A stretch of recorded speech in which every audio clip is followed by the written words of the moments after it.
Recent டைமா social media முழுசும் hot டாபிக்கா போயிட்டு இருக்க விஷயம் விஜய் த்ரிஷாவோட பிரச்சனையும் விஜய் சங்கீதாவோட விவாகரத்து கேஸும் தான். இந்த நிலையில இவ்வளோ நாளா ரசிகர்கள், தொண்டர்கள், அரசியல் தலைவர்கள் மட்டுமே விஜய் த்ரிஷாவை பத்தி ஒப்பீனியன் வச்சிட்டு இருந்தனால முதல் முறையா இப்போ நடிகர்கள், ஆக்டர், டைரக்டர் அப்படின்னு எல்லாருமே அவங்களோட ஒப்பீனியனை சொல்ல ஆரம்பிச்சிருக்காங்க. ஸோ அந்த வகையில ஆக்டர் பார்த்திபன், சமுத்திரக்கனி உள்ளிட்ட பல நடிகர், நடிகைகள் விஜய் பத்தியும் த்ரிஷா பத்தியும் பேச ஆரம்பிச்சிருக்காங்க. அந்த வகையில இப்போ ஆக்டர் ரவி மோகன் அவரோட ஒப்பீனியனை ஷேர் பண்ணியிருக்காரு. அதுவும் அவருக்கு நடந்த விவாகரத்து அவரோட பர்சனல் லைஃப் கூட கனெக்ட் பண்ணி சில விஷயங்களை இன்டைரக்டா பேசியிருக்காரு. அதாவது இதை நான் மறுபடியும் எழுத முடிவு பண்ணியிருக்கேன். உங்களுக்கு தோணுன எல்லாத்தையும் மறுபடியும் சொல்லுங்க. ஏன்னா பெண்கள் மட்டும்தான் இங்க சரின்னு நீங்க நினைக்கிறீங்க. ஆனா ஆண்கள் தான் ரொம்ப பாதிக்கப்பட்டவங்க.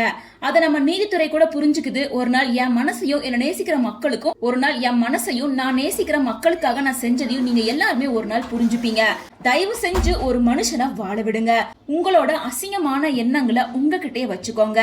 நான் என் பாதையில போயிட்டே இருக்கேன்.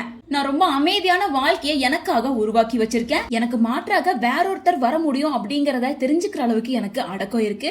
அண்ட் எனக்கு நிகர யாருமே இல்ல அப்படிங்கறத அறிகிற அளவுக்கு எனக்கு தன்னம்பிக்கை இருக்கு அப்படின்னு மென்ஷன் பண்ணியிருக்காரு. சோ ரவி மோகனோட இந்த எமோஷனலா போஸ்ட் வந்து அவரோட பர்சனல் லைஃப் கூட கனெக்ட் பண்ணி தான் பேசியிருக்காரு.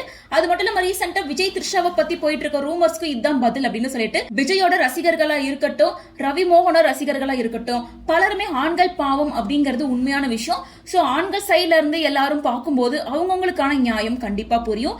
இப்போ ஜெயம் ரவிக்கு ஜஸ்டிஸ் கிடைச்சிருக்க மாதிரி கண்டிப்பா வந்து ஒவ்வொரு ஆண்களுக்கும் ஜஸ்டிஸ் கிடைக்கும் அப்படிங்கிற மாதிரி அவங்களோட ஒப்பீனியனை ஷேர் பண்ண ஆரம்பிச்சிருக்காங்க.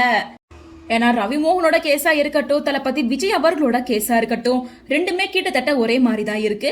அதே போலதான் விஜய் வந்து த்ரிஷா கூட வெட்டிங் ஈவெண்ட்ல கலந்துக்கிட்டதுக்கு அப்புறமா ப்ராப்ளம் ஆயிருக்கு. சோ அதனால அதை கம்பேர் பண்ணியும் ரசிகர்கள் பலருமே இந்த விஷயத்த சோசியல் மீடியால வைரல் ஆக்கிட்டு இருக்காங்க.